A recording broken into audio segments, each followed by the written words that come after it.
And we're back. Ego Weight Watchers, a.k.a. Ill, where I give you a look into the fighter lifestyle, before, after, and progress pics, especially when they have an upcoming fight.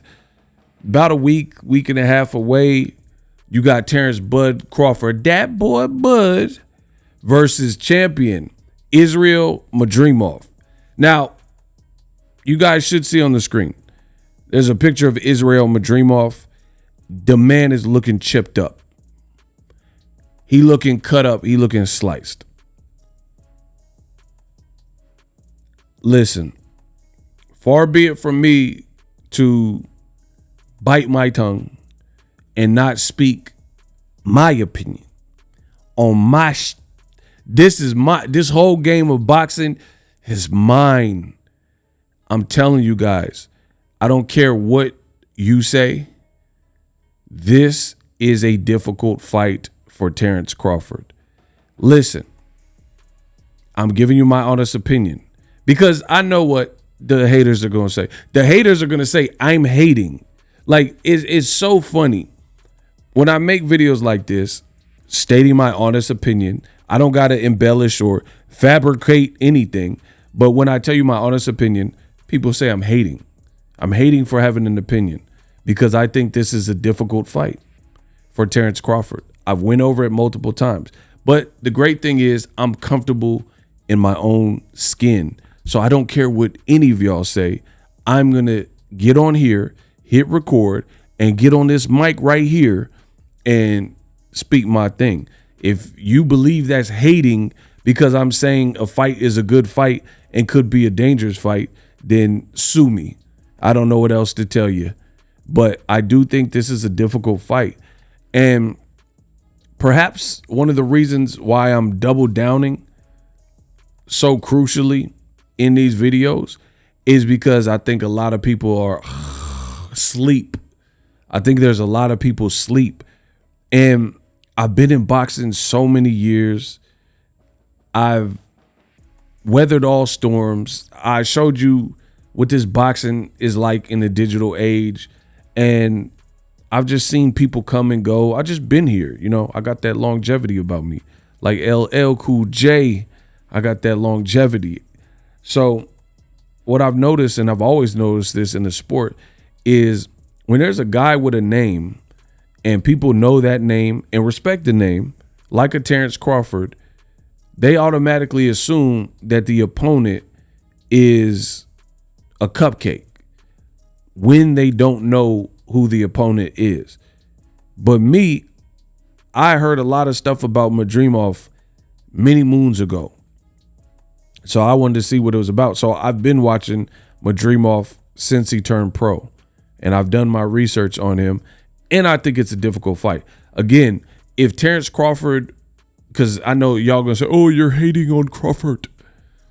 If he blows him out of the water and destroys him and stops him, I'll give the man his credit because I think Crawford is a skilled sharpshooter. I'm not saying this is an easy fight for Madrimov, but again, just to give you guys a little background, I think the thing is this, I'm a big fan of underdogs.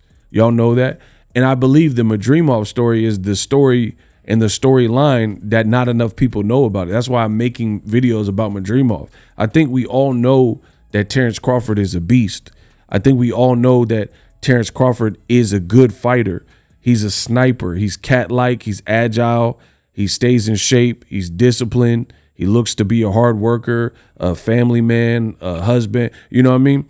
So I don't think there's a shortage of people that respect Terence Crawford's fight ability. So that's perhaps why I'm curating the content like this. Madrimov, I'm seeing it in the comments. People are like, who is this bum? This guy sucks. This guy ain't woo. And for me, I think we got us a good fight. And what I'm saying too is the danger with a fight like this is the perception is Crawford, from what I'm seeing. And just so you know, I'm popular on all social medias. We got like over 50,000 on the Facebook, over 50,000 on the gram. You know, the Twitter X is climbing, 300,000 plus whatever on YouTube. So I get an overflow of what people are saying, and I think a lot of people are sleeping on Madrimov because they don't know him, and that's why I'm trying to give you guys something to raise your antennas so you get to know. But I mean, the man is in terrific shape. You guys can see it on the screen. I don't even know how he makes this 154. I'm curious if he even makes the weight easily or if he got to weigh in naked, but he looked kind of big. You know what I mean?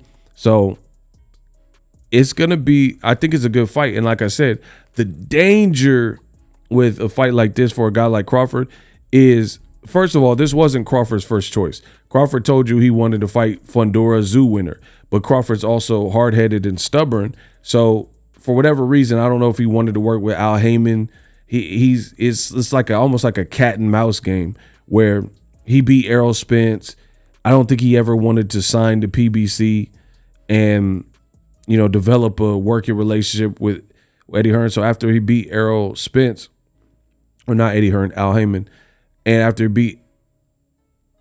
he beat Errol Spence, I think Crawford is just stubborn. So he was like, yeah, haha, I beat the PBC guy, and, you know, didn't necessarily want to sign with PBC to get maybe a Fundora Tim Tszyu winner.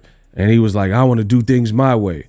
And I do find that to be weird because you had no problem. Bob Arum is a Jewish man from New York, and he founded the company Top Rank. You had no problem signing with Bob Arum and Top Rank and giving up like probably 10, 11 years of your life signed to Top Rank, only to sue them or at least initially complain that there was a racial prejudice or bias at Top Rank and they didn't want to promote you. And for Bob Arum to be throwing darts and saying, oh, Terence Crawford, he can't sell. I could have bought a house in Malibu, you know, and do all these things to denigrate Crawford's brand. So it's just interesting that you didn't have like trust issues with Top Rank, despite Floyd saying he had to buy himself out of his contract, Oscar leaving Bob Arum, Cotto leaving Bob Arum, Mikey Garcia and Andy Ruiz and Julio Cesar Chavez Jr. All these guys had to leave Top Rank when they were getting bigger and bigger. You didn't heed none of those warnings. You re-signed with Top Rank, but then it doesn't seem like Crawford truly wants to sign with PBC. So again, this is not this guy he's fighting. This is a champion that just became a champion in March, but this was not the initial opponent that I think Crawford truly wanted. I think he wanted Tim Tszyu Fundora winner, but maybe he couldn't get it because of politics unless he signed with PBC. So then he connected with Riyadh Season and Turkey Al-Sheikh almost to spite PBC, I feel, right? Like, hey, I don't need you. PBC, I got someone else that's going to invest in me, so I don't have to do things your way. And I think that's who Crawford is as a person. But then he ended up picking this mini Golovkin looking muff. Hello, guys and Max and guys and punches and nothing. Kazakhstan. Bro, now you fighting this mini Triple G, hello, guys looking dude. And I truly think it's going to be a good fight. And I'm going to keep saying the same thing until I see the fight. I think it's a good fight. Both guys have a shot to win here. And I know that sounds crazy because from what I'm seeing in the comment section, people don't think Madrimov can even win. And like, I don't always agree with what Eddie Hearn is talking about, but Eddie Hearn said that he thinks Madrimov has a real shot. I actually agree with him there. And again, I'm not saying I'm picking against Crawford because the one time I picked against Crawford, he made me eat my words with Errol Spence. But just like Madrimov said, he said, I'm not Errol Spence. Like, and that's true. And that's not a knock on Errol Spence. Y'all know I rock with Errol Spence. But Errol Spence, detached retina, injury, you know, horrific car crash. I mean, he just has a different story. And he was cutting weight for so long, staying at 47, stubborn himself, Errol. So he stayed at a weight division he probably can't comfortably make, you know. So completely different styles, completely different, you know, backgrounds and trajectories. You got Madrimov unbeaten, just like Errol Spence was. He's a champion, but this is at a higher weight class. And see, that's what I'm saying. Do you fools watch boxing or do you just skim through it? Do you fools listen to Boxing Ego or do you just skim through it? How many times does boxing have to show you that you got to respect it? And I'm not saying that Crawford or Crawford fans don't respect boxing, but people act super biased when it comes to boxing, in my opinion. Don't give realistic takes and assessments. Like, they're like, oh, Crawford first round knockout. I mean, again, it's boxing, is plausible, but I don't see Crawford necessarily even knocking out Madrimov. If he does, pat on the back. I'll give him credit for it. But for me, I don't know. Madrimov has looked pretty durable and pretty capable. So I think people have such a recency bias. They don't even really break down fights anymore. That's why I'm the best in the business and it's not even close. Like, a lot of people, they have like strawman arguments and they just go for low-hanging fruit. There's not that many people that are intelligently breaking down boxing and telling you this, or, you know, factually giving you information. There's some very, and I'll probably make more videos about it, but there's some very interesting attributes that people don't know here. Like Madrimov's footwork. His feet aren't the slowest. And I think that would be beneficial versus a guy like Crawford. Also, this is Crawford's first fight at 54. The man looks like he's in shape. And I know people go, oh, muscles don't win fights. No, but I would rather a fighter be in shape if they're going to try to upset someone as great as Crawford than not be in shape.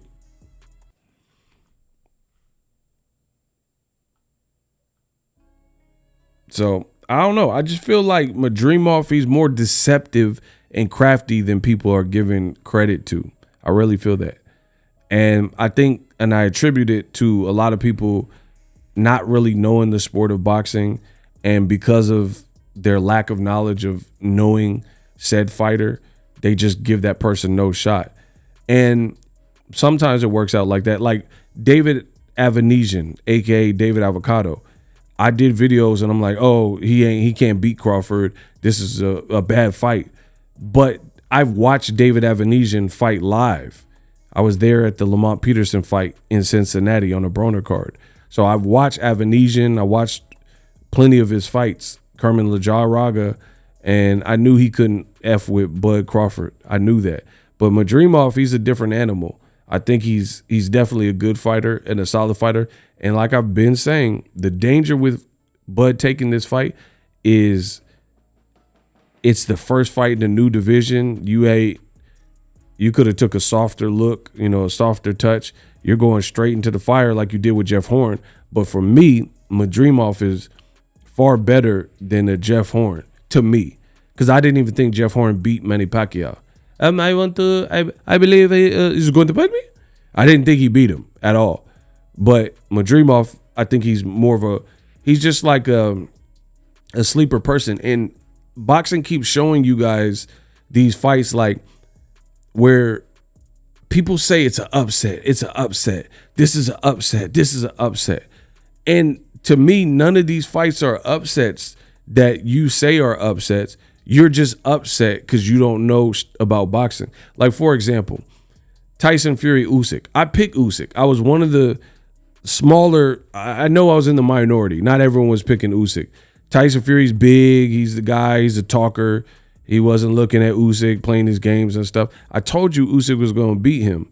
I told you Ruiz was going to beat Joshua. You got to know boxing, right? But people they're not even looking at the matchup. They're looking at the personalities and the characters and stuff. I don't look at none of that, right? I respect Crawford. I think he can fight. He has an arsenal. But Madrimov, I think he's kind of like a black sheep here, where the perceptually he has no shot. That's what the public feels. So I truly feel that the public will probably be a bit surprised, because if you are feeling like Madrimov is just a can, like basically you're putting him in the same boat as David Avanesian, I think he's going to put up a better showing than that. That's just my honest opinion. And, you know, some people are going, oh, you're hating on Crawford. You can say whatever you want. We'll see when the fight happens. At the end of the day, like I said, I ain't got no reason. I ain't got no horse in the race. I'm just telling you what I've seen. And that's also why I don't really like the Canelo Crawford talk, because I really look at Madrimov as a legit opponent. And again, the downside for Crawford is he's the name. He just beat Errol Spence in what was supposed to be a 50-50 fight and made it look easy. So I think there's more pressure on him. Madrimov just has to show up with a good game plan, show up focused. He doesn't have as much on his back. People are saying you suck. People are saying you're a bum. People are unfamiliar. You're like the unknown variable. So all you have to do is, you know, almost beat the perception of you.